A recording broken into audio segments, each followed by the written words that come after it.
isometric back squat. It's going to be done with barbell, squat rack, potentially a box.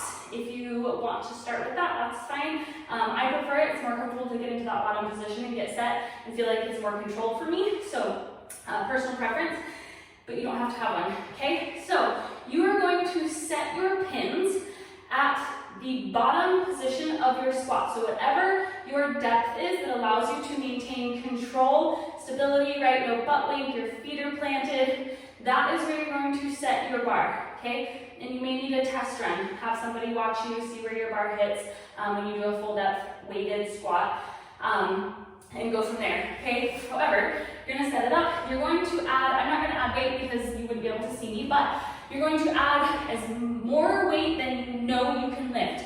So if your squat max is 235, then you're gonna put 335 on this bar, okay? It is super important for safety that you do not lift this bar, okay? So you're going to, when you start to lift it, when you start to go to contract and do your isometric, you're gonna roll it to the back of your J hooks, okay? Again, just for safety, to make sure that you don't accidentally lift it off and pull it off of here. Always recommend doing this in a rack that you have a safety catch.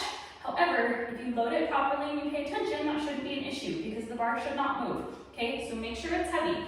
So you're gonna set your box in the middle of your bar. You're gonna come down just like you would in a normal back squat, wherever your hands sit. Come underneath it, load it up.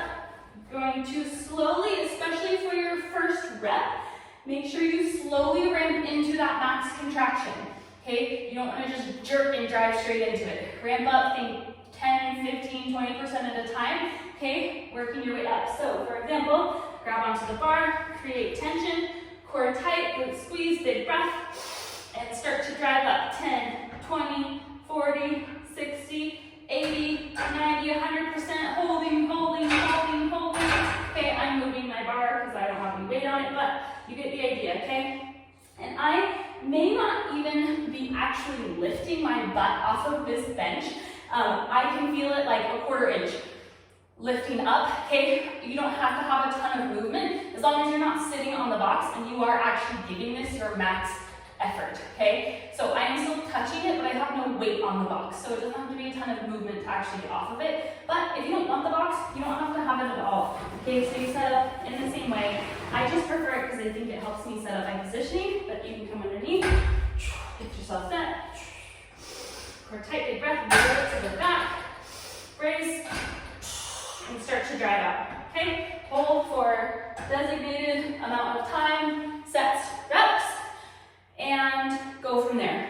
Your consecutive sets, you can ramp up quicker because you want to have an idea of what that feels like. 2, you're warmed up and know what it, you're warmed up. And then, but I still don't want an immediate max effort driving to it. I want controlled ramp up. So that is the bottom position isometric back squat. Have fun.